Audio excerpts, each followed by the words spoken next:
ngayong gabi Pilipinas. Ngayon ang kapal ng yelo ngayon, snow. Kasi kahapon hanggang gabi walang hinto-hinto yung snow. So ngayon kaya ang kapal ng snow ngayon.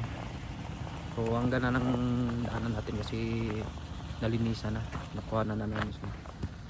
Ayan. So ang ganda ng panahon ngayon pero malamig. Pero okay lang yun. Yan, ang ganda ng paligid natin. Puting-puti.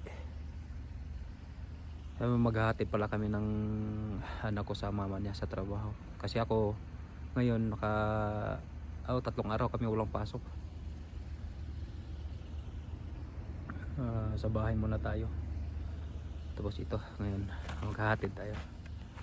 Yan, ang ganda ng panahon. Yung anak ang magdadrive ko ngayon sa kotse namin. Ayan.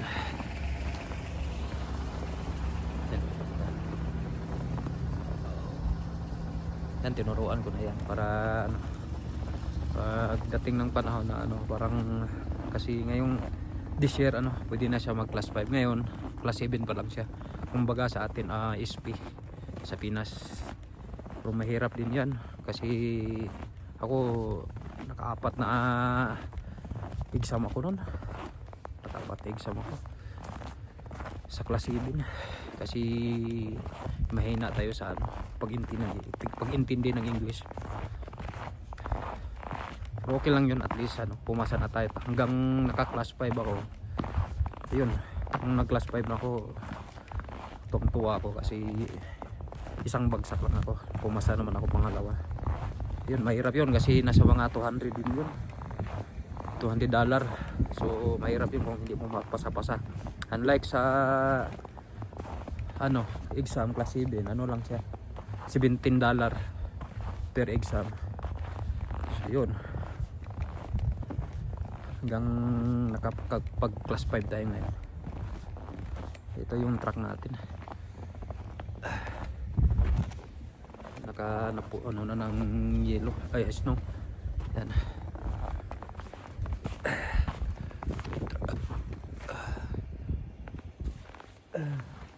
Kaskasan ko pa yan mamaya. Sakit sa tainga. So kailangan siguro natin magbunit.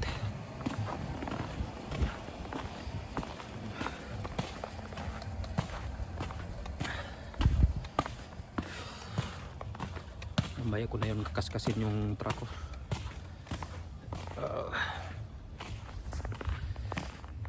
Kapal ng yelo, snow. So ito yung buhay namin dito sa Canada, guys. Ayan. Bawal sumuko dito.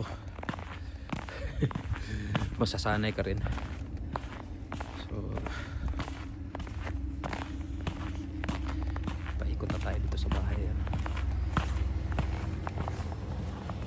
Wala pa sumama, anak. Wala pa.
Pro.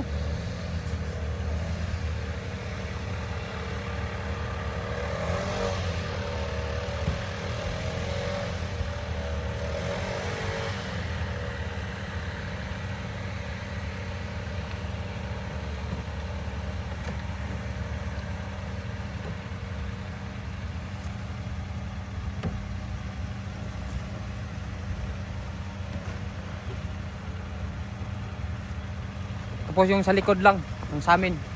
Dapat clear yun siya.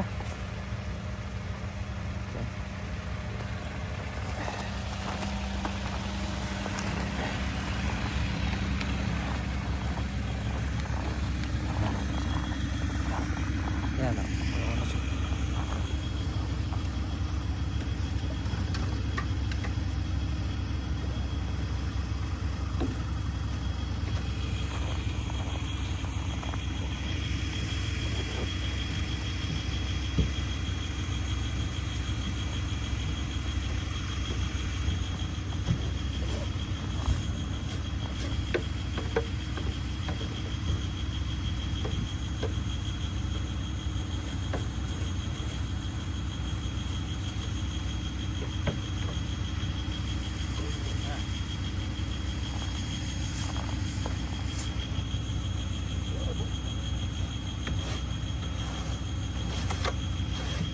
Di pa andar ni mong hit.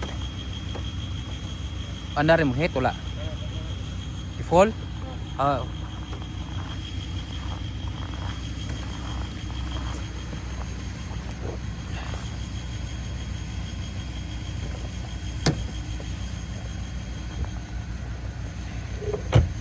Sunod. Sunod.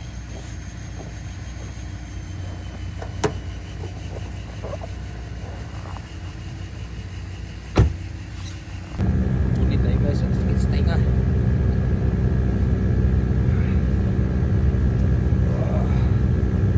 Yan. Lapit. Yo. Kapit natin ngayon sa malamig na panahon. So ngayon guys, papasok na tayo sa sasakyan sa malamig. Ayan. Tak natin yan.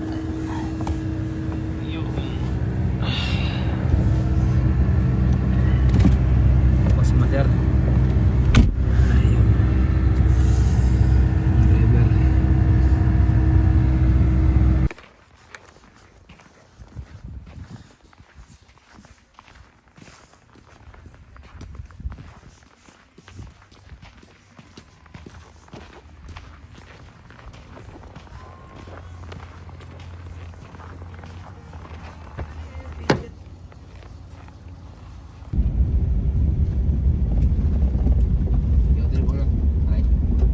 Ha? Street pa. Ha? Malit na si mama naman. Dito na lang.